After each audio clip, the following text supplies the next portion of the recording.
Rodri जो है वो 2024 का बैलन डोर जीत चुके हैं और विनिसियस जूनियर को ये कहा जा रहा है कि उनके साथ जो है वो रॉबरी हुई है, विनिसियस जूनियर को रॉब किया गया है।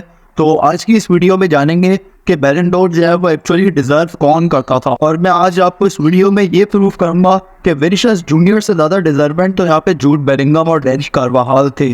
विनिसियस जूनियर से ज्यादा अच्छी रैंकिंग तो डैनी कार्वाहाल और जूड बेलिंगम डिजर्व करते थे। प्रूफ करूंगा मैं आपको इस वीडियो के अंदर। तो सबसे पहले तो यहाँ पे बात कर लेते हैं हम यहाँ पे बैलन डोर रैंकिंग्स के बारे में। सबसे पहला जो इंजस्टिस मुझे लगा ना यहाँ पे रैंकिंग्स के अंदर, वो तो यहाँ पे लाउटारो मार्टिनेज जो है 44 गेम्स खेले हैं यहाँ पे इंटर मिलान के साथ, 27 गोल्स और 3 एसिस्ट, यानी 30 गोल्स और एसिस्ट जो है वो उसका कंट्रीब्यूशन था यहाँ पे उनका इंटर मिलान के लिए। और इंटरनेशनली भी वो जो है वो फ्लॉप नहीं हुए। इंटरनेशनली भी उन्होंने जो है वो 6 गेम्स के अंदर 5 गोल्स मारे यहाँ पे, including the goal in Copa America finals. उन्होंने इंटरनेशनली भी जो है वो परफॉर्म किया, अपनी टीम को यहाँ पे कोपा अमेरिका जितवाया। क्लब लेवल पे भी उन्होंने परफॉर्म किया, यहाँ पे अपनी टीम को सीरिया ये जितवाया। लेकिन उनको जो है वो यहाँ पे रैंकिंग दी गई है यहाँ पे नंबर 7। बट यहाँ पे कहीं ना कहीं जो है ना वो किलियन एम्बापे उनसे ऊपर आना डिजर्व करते थे, बिकॉज यूसीएल के भी जो है वो टॉप स्कोरर थे यहाँ पे, और 52 गोल्स मारे हैं यहाँ पे उन्होंने इस सीजन के अंदर along with Harry Kane.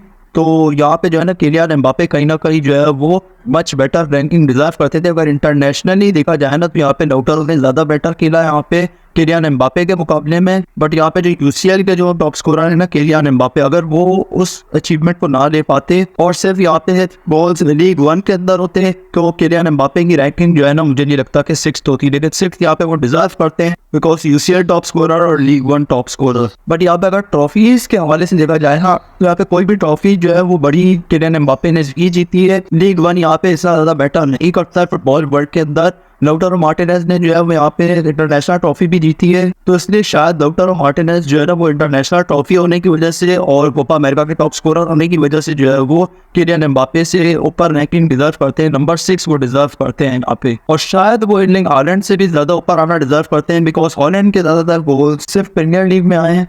Champions league के अंदर कोई इतनी खास परफॉर्मेंस नहीं थी यहाँ पे, और इंटरनेशनली फिर यहाँ पे जो है वो कोई परफॉर्मेंस काउंट ही नहीं होगी हॉलैंड की, क्योंकि इनकी टीम बहुत कमजोर है। तो आई थिंक लाउटारो जो है वो नंबर 5 पे आना डिजर्व करते हैं। अब यहाँ पे बात कर लेते हैं यहाँ पे टॉप 4 रैंकिंग्स की।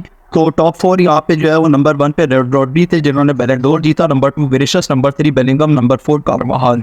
अब देखो जो बैलन डोर का क्राइटेरिया है ना, अगर तुम्हें पता हो तो बैलन डोर जो है वो फेयर प्ले की बुनियाद पे भी दिया जाता है कि कौन सा ऐसा प्लेयर है जिसने फेयर प्ले भी जो है वो अच्छा दिखाया हो। उसके अलावा यहाँ पे टीम परफॉर्मेंस भी देखी जाती है कि उसकी परफॉर्मेंसेस का जो है वो टीम के ऊपर क्या इफेक्ट पड़ा है, टीम की परफॉर्मेंस पे क्या कंट्रीब्यूशन किया है, ये भी देखा जाता है। और उसके बाद फिर इंडिविजुअल परफॉर्मेंसेस भी देखी जाती है कि इंडिविजुअल परफॉर्मेंस जो है वो कितनी अच्छी है। जो रियल कॉम्पिटिशन था ना वो था विनिसियस जूनियर वर्सेस रॉड्री। अब अगर यहाँ पे विनिसियस जूनियर की बात की जाए ना तो विनिसियस जूनियर जो है वो अपनी नेशनल टीम के लिए तो कुछ खास नहीं कर पाए, क्वार्टर फाइनल में ही बाहर हो गए थे यहाँ पे यूरुग्वे के अगेंस्ट कोपा अमेरिका में, जबकि रॉड्री ने यूरो विन किया था और मैनचेस्टर सिटी के साथ भी जो है वो प्रीमियर लीग टाइटल विन किया था।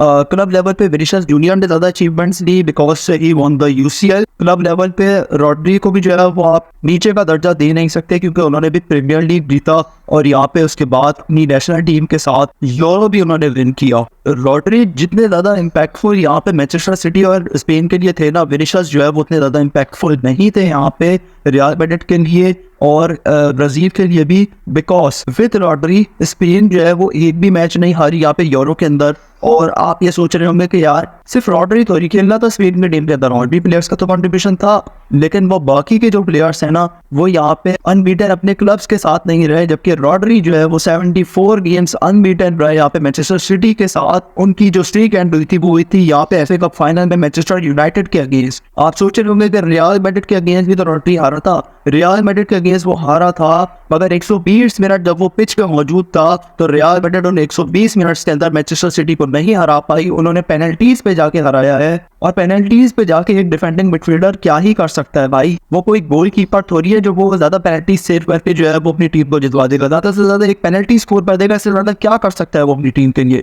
कुछ भी नहीं। तो इसीलिए वो वाला लॉस काउंट नहीं होता है फुटबॉल वर्ल्ड के अंदर। सिर्फ जो पिच के ऊपर जितने मिनट्स आपने खेला, जितने गेम्स आपने खेले, वो गेम्स में जो है वो आपकी स्ट्रीक जो बनती है वो काउंट होती है। तो रॉड्री जो है वो 74 गेम्स अनबीटन था यहाँ पे मैनचेस्टर सिटी के साथ, और पूरे यूरो 2024 के अंदर भी अनबीटन था यहाँ पे वो स्पेन के साथ। तो भाई दोनों टीम्स के साथ वो अनबीटन था, यानी जब रॉड्री खेला तो मैनचेस्टर सिटी नहीं हारी, पूरे प्रीमियर लीग में नहीं हारी जबकि रॉड्री खेला। विदाउट रॉड्री 2 सालों के अंदर यहाँ पे 10 गेम्स खेले हैं मैनचेस्टर सिटी ने, उसमें से 5 में इनको लॉस झेलना पड़ा है। विदाउट रॉड्री जो है वो मैनचेस्टर सिटी का जो लूजिंग परसेंटेज है वो है, विद रॉड्री जो है वो सिर्फ 2% है यहाँ पे पिछले 2 सालों के अंदर, जबकि विदाउट रॉड्री जो है वो 31% है यहाँ पे पिछले 2 सालों के अंदर। पिछले 5 सालों के अंदर विदाउट रॉड्री जो है वो 62% जो है वो विनिंग रेशियो है, जबकि विद रॉड्री जो है वो 74% विनिंग रेशियो है। और पिछले 5 सालों के अंदर जो लूजिंग रेशियो है ना यहाँ पे विदाउट रॉड्री जो है वो 33% है और विद रॉड्री जो है वो 11% है। तो भाई विद रॉड्री जो है वो मैनचेस्टर सिटी जो है वो कितनी ज्यादा इम्पैक्टफुल है ये तुम लोग खुद ही अंदाजा लगा सकते हो। अगर रॉड्री ना होता ना तो ये इतनी सारी ट्रॉफीज जो है वो मैनचेस्टर सिटी के पास नहीं होती। लेकिन परफॉर्मेंस सिर्फ 1 साल की देखी जाती है,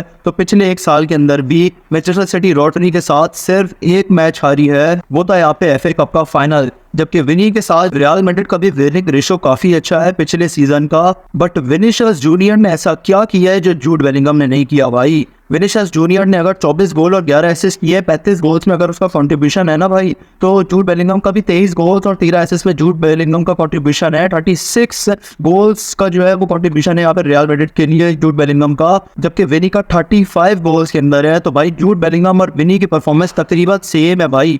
अगर यूसीएल फाइनल के अंदर विनी ने गोल मारा था ना तो उस गोल को क्रिएट करके यहाँ पे जूड बेलिंगम ने उसे दिया था ऐसे से। बट विनी और जूड बेलिंगम के गोल्स कंट्रीब्यूशन तकरीबन सेम है भाई, कोई बहुत ज्यादा डिफरेंस नहीं है। तो विनी जो है वो सेकंड पोजीशन किस बात पे डिजर्व करता है जूड बेलिंगम से, जो है वो क्यों ऊपर है भाई। वो जूड बेलिंगम जो है वो अपनी टीम के साथ फाइनल तक गया यूरो के, तो इंटरनेशनली भी जो है वो जूड बेलिंगम की परफॉर्मेंस ज्यादा अच्छी है। तो भाई क्या ऐसी वजह है कि जिसकी वजह से विनीशियस जूनियर को सेकंड पे रखा गया। भाई he did not deserve the second position. और डैनी कार्वाहाल को जो 4th पे रखा गया है ना भाई, तो डैनी कार्वाहाल ने जो है वो जीता है यहाँ पे चैंपियंस लीग भी, ला लीगा भी और यूरो भी जीता है रियल मैड्रिड के साथ। तो यहाँ पे विनीशियस जूनियर से ज्यादा ट्रॉफीज थी यहाँ पे डैनी कार्वाहाल के पास लास्ट सीजन। और एक राइट बैक के कंपैरिजन में अगर तुम ये कह रहे हो कि विनीशियस जूनियर के गोल ज्यादा है या एसिस्ट ज्यादा है, या जूड बेलिंगम के गोल ज्यादा है या एसिस्ट ज्यादा है, तो भाई क्या राइट बैक का काम जो है वो गोल मारना या एसिस्ट देना होता है? राइट बैक को जो रोल दिया जाता है वो उसके ऊपर जो है वो काम करता है। अगर उसको कहा जाता है डिफेंस करो तो वो डिफेंस करता है, अगर उसको कहा जाता है कि अटैक करो तो वो अटैक करता है। उसका काम गोल्स स्कोर करना या एसिस्ट देना नहीं होता है, ये बात तुम भी अच्छे तरीके से जानते हो। तो एक राइट बैक का और एक लेफ्ट विंगर का जो है वो कोई आपस में स्टैट्स का कंपैरिजन नहीं किया जा सकता, ट्रॉफीज में कंपैरिजन किया जा सकता है, जो कि कार्वाहाल की यहाँ पे बेलिंगम से भी ज्यादा है और विनीशियस से भी ज्यादा है। तो कार्वाहाल को सेकंड पोजीशन देनी चाहिए थी और जूड बेलिंगम 3rd होते और विनीशियस जूनियर 4th होते यहाँ पे। तो जो लोग कह रहे हैं ना कि भाई विनीशियस जूनियर को रॉब किया गया है, तो भाई मुझे सिर्फ एक रीजन बता दो, डैनी कार्वाहाल या फिर जूड बेलिंगम से ऊपर जो है वो क्यों होना चाहिए था यहाँ पे विनीशियस जूनियर को? क्या वो इंटरनेशनली कोई ट्रॉफी जीता? नहीं। क्या उसके गोल्स या एसिस्ट जो है वो जूड बेलिंगम से ज्यादा है? नहीं। क्या उसकी ट्रॉफीज जो है वो कार्वाहाल से ज्यादा है? नहीं। तो क्या वजह है कि वो सेकंड पे है भाई? रॉड्री क्लियरली डिजर्व करता था यहाँ पे। नंबर 2 पे कार्वाहाल होता, नंबर 3 पे बेलिंगम होता, नंबर 4 पे विनीशियस जूनियर होता। कार्वाहाल नहीं था यहाँ पे एफसी बार्सिलोना के अगेंस्ट। तो देख लो यहाँ पे लूकास वेस्कुएज की वजह से ही जो है वो 3 गोल्स हुए हैं। अगर तुम नहीं समझ पा रहे कि किस तरह लूकास वेस्कुएज की 3 गोल्स में गलतियां थी, तो जानने के लिए ये वाला वीडियो देख लो। मैंने समझाया इस वीडियो के अंदर कि बार्सिलोना के 4 में से 3 गोल जो है वो लूकास वेस्कुएज की वजह से हुए। अगर ये कार्वाहाल होता तो शायद 1-2 गोल, 1 गोल तो शायद रुक जाता। तो यहाँ पे जाके समझ लो कि कार्वाहाल की क्या इंपॉर्टेंस है। उसके अलावा अगर तुम हैंसी फ्लिक के इस सीजन के जो टैक्टिक्स है वो अच्छे से समझना चाहते हो तो ये वाली वीडियो जाकर देख लो। और कार्लो एंचेलोटी ने किस तरीके से आपसे ब्रूशिया के अगेंस्ट गेम चेंज कर दिया रियल मैड्रिड का, वो समझना चाहते हो तो ये वाली वीडियो देख लो। यहाँ क्लिक करके सब्सक्राइब करो। मैं मिलूंगा अपनी अगली वीडियो के अंदर, तब तक चलिए गुड बाय।